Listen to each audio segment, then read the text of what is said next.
ഷൈൻ ടോം ചാക്കോ ഓടിയതെന്തിന് എന്ന ചോദ്യത്തിനൊടുവിൽ NDPS act അനുസരിച്ച് ഷൈൻ അറസ്റ്റിൽ. ഇപ്പോൾ സ്റ്റേഷൻ ജാമ്യത്തിൽ പുറത്തും വിട്ടിട്ടുണ്ട്. ലഹരിയുടെ പിടിയിൽ സിനിമ മാത്രമല്ല, നമ്മുടെ സമൂഹത്തിലെ വിവിധ മേഖലകൾ പെടുമ്പോഴും ഷൈൻ ടോം ചാക്കോ ചാടിയിറങ്ങി ഓടിയതാണ് അയാൾക്ക് വിനയായത് എന്ന് പറയുന്നവരുണ്ട്. ഒരു ഹോട്ടൽ മുറിയിൽ നിന്ന് ചാടി ഓടിയതിന് ഈ രാജ്യത്ത് ഒരാളെ പ്രത്യേകിച്ചൊന്നും ചെയ്യാനാകില്ലെങ്കിലും പോലീസിൻ്റെ ചോദ്യങ്ങൾക്ക് മുന്നിൽ ഷൈനിന് ഷൈൻ ചെയ്യാൻ ആയിട്ടില്ല.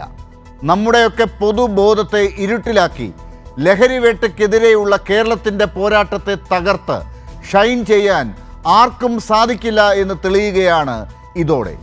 തൻ്റെ വളർച്ചയിലുള്ള അസൂയ കൊണ്ട് ശത്രുക്കൾ ആക്രമിക്കാൻ വന്നതാണെന്ന് കരുതി ഇറങ്ങി ഓടിയതാണെന്ന് ഷൈൻ ടോം ചാക്കോ പറഞ്ഞു നിൽക്കാൻ നോക്കിയെങ്കിലും പോലീസ് അത് തൊടാതെ വിഴുങ്ങാൻ തയ്യാറായില്ല.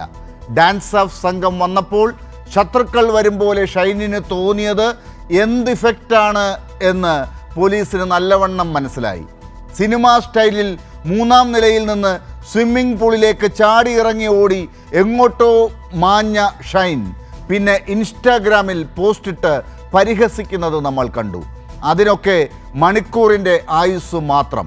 ഇന്ന് രാവിലെ 10:30 പോലീസിന് മുന്നിൽ ഹാജരാകണമെന്ന് നോട്ടീസ് കൊടുത്ത് 10 മണിക്ക് തന്നെ സ്റ്റേഷനിൽ എത്തുന്ന രീതിയിൽ ഷൈനിനെ എത്തിക്കാൻ പറ്റുന്ന സംവിധാനങ്ങളാണ് ഇപ്പോൾ നമുക്കുള്ളത് എന്ന് തെളിഞ്ഞിരിക്കുന്നു.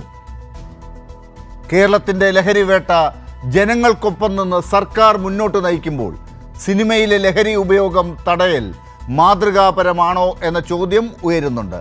നടി വിൻസി അലോഷ്യസിൻ്റെ പരാതിയും നടൻ ശ്രീനാഥ് ബാസിക്കെതിരെ നിർമ്മാതാവിൻ്റെ ഫേസ്ബുക്ക് പോസ്റ്റും സിനിമക്കാർ എങ്ങനെ കാണുന്നു എന്നത് ചെറിയ കാര്യമല്ല.